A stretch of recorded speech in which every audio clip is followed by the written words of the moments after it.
오늘 뉴욕장이 약세로 끝났고요.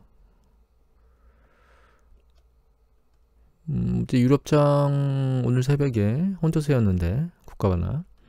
아시아장도 뭐 그렇게 크게 나쁘진 않았고 중국장이 좀 올랐었는데 미국장은 반등하는 그 반등 자체가 굉장히 난망합니다. 보면 그나마 이제 헝닭으로 내려오다가 헝닭으로 한번 맞고 다시 반등했다가 세게 한번 맞은 이후에 살짝 멈춤만 하고 다시 세게 내려왔어요. 지금 이게 주봉 패턴으로 보면 잘 보시면 이제 올라오는 과정 중에 중간에 이렇게 내려오다가 일단 양봉을 맞으면 아랫방향으로 내려가는 패턴이 거의 없었거든요. 양봉으로 맞으면 그 다음에 옆으로 평행 라인을 거치거나 이런 패턴을 거쳤는데 올라가거나 얘가 지금 양봉을 맞고도 밑으로 내려왔습니다. 주봉이.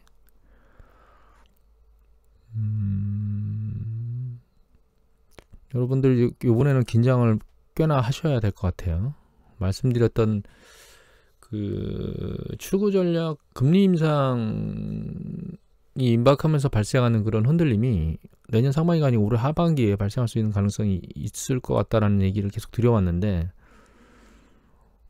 지금 상황이 굉장히 조심스러워야 될 상황으로 가고 있는 것 같아요. 일단은 오늘 뉴욕 시장이 악재라고 나올 수 있었던 거는 이걸 것 같아요. 예, 신규 실업상 청구 건수가 3주 연속 올라가고 있습니다. 지금 고용 동향이 그렇게 이게 고용 동향이 녹록하지 않다 이렇게 말할 수는 없을 것 같아요. 왜냐하면 일자리는 그렇게 말씀드릴 수 있겠네요. 일자리는 많이 늘어나고 있는데 지금 실업수당 청구 건수가 늘어나고 있다는 얘기는 뭔가 좀 언밸런스하다는 얘기죠. 고용 측면에서. 그리고 한 가지 더 좀 이해하셔야 될 거는 이거는 긍정적인 시그널이거든요. 이거 한경 글로벌 마켓 조직일 투표원이 10월 1일자 오늘 새벽 3시 30분에 올리셨는데 미 상원에서 임시 예산안이 타결돼 가지고 국가부도는 막아서 12월 3일까지는 국가부도가 없을 것이다 라고 하는 얘기가 나왔거든요. 그런데 시장 자체는 이거 뉴스가 나왔는데도 불구하고 움직임 자체가 안 좋습니다. 뉴스 나왔음에도 불구하고 밑으로 쓸려 내려갔죠. 장이. 그러니까 결과적으로는 좀 긍정적으로 단기적이지는 하지만 긍정적인 이슈로 나오는 것들조차도 시장에 긍정적으로 작용이 안 되고 있다 이렇게 보시면 돼요. 그냥 건너가는 걸로 이거하고 약간 결이 다른데 이게 한경 글로벌 마켓 조직일 특파원께서 10월 1일자 이거 똑같이 집값 타격이 시작되나 모기지금리 3개월 내 최고 해가지고 뭐 페드가 금리 인상 예고한 페드가 MBS 매입도 축소했다고. 이게 무슨 얘기냐면 모기지 채권 축소하면 매입을 안 하면 모기지 채권 가격이 올라가는 추세가 멈춰지고 이제 떨어질 수 있겠죠. 가격 떨어지면 수익률이 올라간다는 얘기입니다. 모기지 수익률이 올라간다는 뜻이죠. 그런데 이거는 차트로 보면 밑에 보면 차트가 잠깐 나오거든요. 여기 이렇게 스윙치서 올라가는 걸로 보이지만 이겁니다. 30년 채권이에요, 이게. 그다음에 근데 이제 15년 채권은 아직 안 들려 있고 그 변동성 금리는 아직도 추세가 크게 안 들렸는데 이걸 길게 확장해 보면 이게 장기 모기지 금리 패턴이거든요. 상당히 낮은 수준에 있습니다, 아직. 그러니까 견딜 수 있는 여력에 있다는 거예요. 그래서 지금 이렇게 올라간다고 해서 주택시장에 크게 무슨 큰 단기적으로 큰 변동성이나 이런 것들을 나타내겠다 이렇게 추측하는 거는 좀 무리가 좀 있는 것 같고요. 그리고 최근 이 모기지 시장 지수 움직임 또 모기지 시장 자체도 대출 여건에 그렇게 큰 뭐 위축이나 이런 부분들이 보이지는 않습니다. 또 주택 가격도 계속 추세적으로 미국 주택 가격 지수입니다. 이거 추세적으로 계속 올라가고 있고요. 그 다음에 이거는 잠정 주택 판매 지수거든요. 최근 좀 내려왔다가 다시 반등하는 추세를 보이고 있어요. 그리고 이거는 신규 주택 판매 패턴이거든요. 이것도 최근 내려오다가 다시 좀 올라가고 있습니다. 이거는 기존 주택 판매거든요. 이거 역시 마찬가지로 내려오다 올라가고 있어서 이게 계속 빠른 속도로 하강하는 개념을 가지고 있지는 않아서 주택시장이 주식시장에 영향을 미칠 수 있겠느냐라고 하는 부분에 대해서는 생각을 안 하셔도 될 것 같아요. 다만 금리가 인상되는 것 때문에 금리 주택 모기지와 관련된 상환이라든가 조금 더 금리가 올라가는 패턴이 좀 더 높아지면 주택 매매에 대한 그 매력도가 떨어지겠죠. 그런 정도 수준이지 주택 시장에 뭔가 큰 영향을 미칠 것이다 이렇게 보시는 건 아닌 것 같아요. 미국 시장은. 시장에 안 좋은 소리들이 계속 뉴스가 올라오고 있습니다. 여기 보면 스태그플레이션 얘기들이 나오고 있죠. 그래가지고 뭐 공급병, 그러니까 서플라이 체인에 문제가 생겨가지고 인플레이션이 계속 우려가 되고 있는데, 이거가 뭐 델타 변이 때문에도 일어나고 있고, 좀 최근에는 중국의 발전소 문제 때문에, 전력 문제 때문에 얘기들이 나오고 있죠. 그래서 이게 뭐 70년대 스태그플레이션 얘기들을 또 뭐 얘기하는 부분들이 있긴 한데, 이건 70년대하고는 전혀 다른 상황입니다. 지금 문제가 해결이 되면 해결되는 거고, 70년대는 공급자가 스스로 뭔가를 쥐어 짜가지고 유통의 병목이 아니고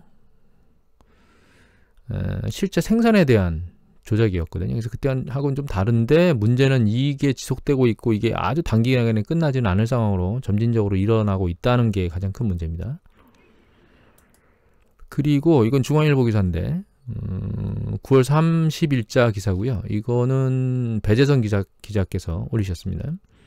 여기 보면 전력 난이 심각하니까 러시아 국영 에너지 기업인 인테르라오에다가 그 자국으로 전력 좀 더 많이 수출해달라 이렇게 얘기를 하고 있다는 거예요. 그만큼 전력이 부족하다는 뜻이겠죠.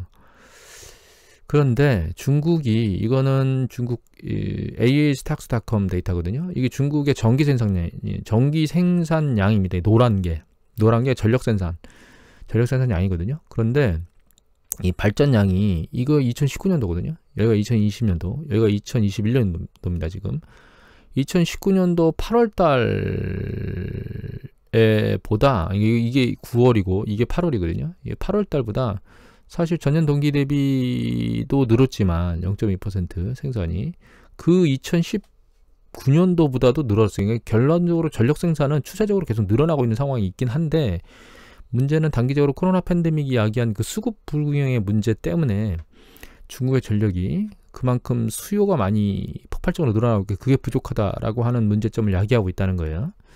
근데 한 가지 더 생각을 해봐야 될 건 이 재고가 바닥나고 있다고 얘기를 하고 있습니다. 지금. 그래서 이 경향신문 기사를 한번 보면 여기 있는데, 이거 베이징 이종섭 특파원께서 9월 29일자로 올리셨습니다. 이게 경향신문 기사입니다. 여기 보시면 밑에 이렇게 나와 있죠. 중국이 내년 2월까지 필요한, 여기 위에 볼까요?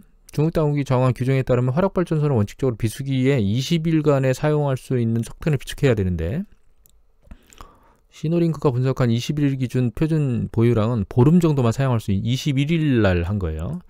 보름 정도만 사용할 수 있는 양이면 이마저도 기준 시점에서 이미 8일이 지났기 때문에 현재로서는 일주일 정도 버티는 상황으로 보고 있다는 겁니다.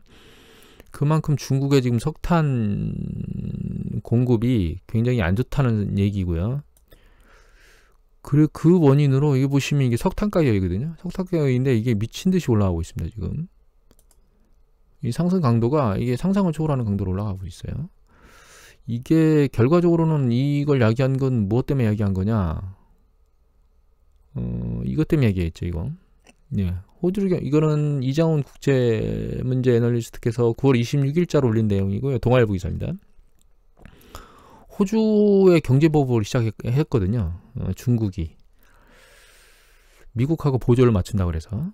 그래가지고 뭐 와인, 호주의 와인이고 뭐고 뭐 농산물, 그 다음에 이 석탄까지 전부 다 수입 제한 조치를 했는데, 이게 문제를 야기하고 있습니다, 지금. 그러니까 정치적 문제가 경제적 문제로 확대되면서 이 문제가 야기가 되고 있거든요. 그래서 특히 전체 수입 발전용 석탄에 중국이 호주산이 57%를 차지하고 있었는데, 이게 지난해 말 호주에 대한 강력한 제재 조치를 내리면서 석탄 대란이 벌어지고 있고, 그게 결과적으로는 폭발적으로 석탄 가격을 밀어 올리고 있습니다. 그리고 한 가지 더 봐야 될 게, 이게 연합뉴스 기사거든요. 김계환 기자께서 3월 29일자에 올린 겁니다. 이건 3월 달에 중국이 전 세계의 53%의 비중으로 석탄 발전을 하고 있으니까 굉장히 많이 석탄 발전을 하고 있는 거죠. 전 세계 53%를 차지하고 있으니까. 그런데 이게 그 중국 자체 내에서도 한 56% 정도의 석탄 발전을 좀 하고 있거든요. 그러니까 결과적으로는 중국이 호주를 때렸는데 그 석탄에 대한 영향이 중국을 다시 부메랑으로 때리고 있는 현상을 지금 보이고 있다는 뜻입니다. 근데 문제는 이게 또 그 여기 중국 내에서 생산된 물량이 또 전 세계적으로 공급이 돼야 되는데 그 전력난으로 자꾸 셧다운이나 전력을 공급을 중단하거나 이렇게 하니까 생산에 문제가 생길 수 있겠죠. 그게 결과적으로 서플라이 체인에 또 공급에 대한 문제를 야기할 수 있다라고 하는 부분도 우리가 생각해 볼 수 있겠죠.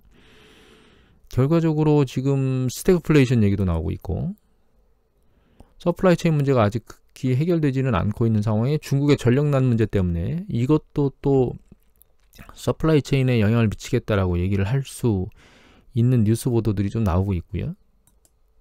미국의 셧다운 문제가 임시적으로 해결되긴 했지만 아직 잠재적인 불안정 요소로 남아있고, 그런 걸 떠나서 사실 가장 근본적인, 그러니까 주식시장이 지금 흐름 자체가 그렇게 좋지 않은 가장 주된 이유는 제 생각으로는 너무 많이 올랐다는 겁니다. 조정이 없이. 그리고 이것도 계속 반복적으로 말씀을 드리지만 지금 정도 상황에 출구 전략이 있는 정도 상황이면 이게 이때가 출구 전략이 있었던 때거든요. 그리고 이때가 출구 전략이 있었던 때거든요. 근데 이제 올라온 강도 정도를 보면 이게 한번 조정을 받고 올라오면서 출구 전략이 발생한 케이스하고, 이건 조정이 거의 미비한 상황에서 올라와가지고 출구 전략을 하고 있는데 전고점 대비 상당히 높은 수준까지 올라와 있죠 지금. 가장 주된 이유는 너무 많이 올랐다는 겁니다. 주식시장이 조정 없이. 그게 가장 주된 이유라고 보고 있고요. 또 한 가지, 시장이 무너지는 것에 대해서 한 가지 인지하셔야 될 게, 이게 일봉상으로 올라오면서 이제 무너질 때마다 이렇게 무너질 때마다 누군가 나타나서 이거를 시장 개입을 하면서 계속 버티게 해줬거든요. 그 부분이 지금 없어져 버렸습니다. 그게 뭐냐 하면 그게 제롬 파월입니다. 제롬 파월 연준위원장이 계속 시장이 밀려 올라올 때마다, 그리고 올라와서 이제 이렇게 흔들릴 때마다 시장 친화적 발언을 하면서 주식시장을 떠받치면서 계속 밀고 올라왔거든요. 근데 지금은 이게 조정을 받을 때 이 제롬 파월 연준위원장이 시장 친화적 발언을 할 수가 없는 상황입니다. 지금 하물며 인플레이션에 대해서 좀 더 내년까지 이어질 거라고 얘기를 내뱉을 정도로 지금은 할 수 있는 여건이 없어요.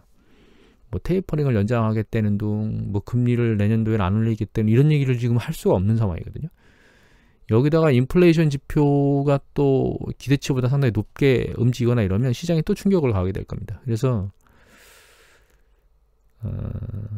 상당히 조심하셔야 될 때입니다. 지금 제가 여기서 시장 올라올 때마다 큰 조정은 없을 겁니다. 그런 얘기를 계속 해드렸었는데, 어느 순간부터 지금 계속 좀 위험합니다 이런 얘기들의 시그널을 던지고 있잖아요. 근데 거기에 가장 주된 이유가 이 제롬 파월 연준위원장, 즉 안전판이 사라졌다는 것, 이것을 잘 이해하셔야 됩니다. 이 안전판이 사라졌기 때문에 결과적으로 다음 안전판은 무엇이겠느냐, 일단 이 생각을 하시면 됩니다. 경기 사이클이라고 하는 기본 바탕이 있고 그게 확장 국면에 있기 때문에 이게 이렇게 경기 수축 국면에서 이야기할 수 있는 하락폭만큼 떨어지진 않을 겁니다. 그리고 여기 오늘 그 기사를 보면, 잠시만요. 이 기사 제목에 이런 내용이 써 있어요. 어벤던 딥바잉이라고. 그러니까 그 낙폭이 상대적으로 많이 빠졌을 때 그때 사는 걸 포기했다고 얘기가 나오죠. 그런데 이게 완전히 포기된 거라고 생각하시면 안 돼요. 상대적으로 떨어진 정도가 낮기 때문에 들어가질 않겠다는 뜻입니다. 얘가 상대적으로 깊다면 얘기를 예전에 드렸죠. 지수가 전고점 대비 15% 전후 정도 하락할 수 있다고. 뭐 어딘가요? 모건인가요? 어디는 30%까지 빠질 수 있다라고 얘기도 했었죠. 단기적으로. 그 정도 수준까지 내려가면 딥바잉이 다시 나올 겁니다. 저가 매수가. 그래서 지금은 안전판이 제롬 파월에서 그 조정하는 정도로 바뀌었다고 생각하셔야 됩니다. 그게 지금 시장을 바라보는 가장 주된 포커스라고 생각하시면 될 것 같아요. 이게 뭐 요번에 연달아서 바로바로 일어날지 점진적으로 일어날지 이런 것들은 예측하기가 어렵습니다. 다만 지금까지 봐왔던 그런 시장을 바라보는 시각하고는 약간 다른 안전판이 바뀌었다.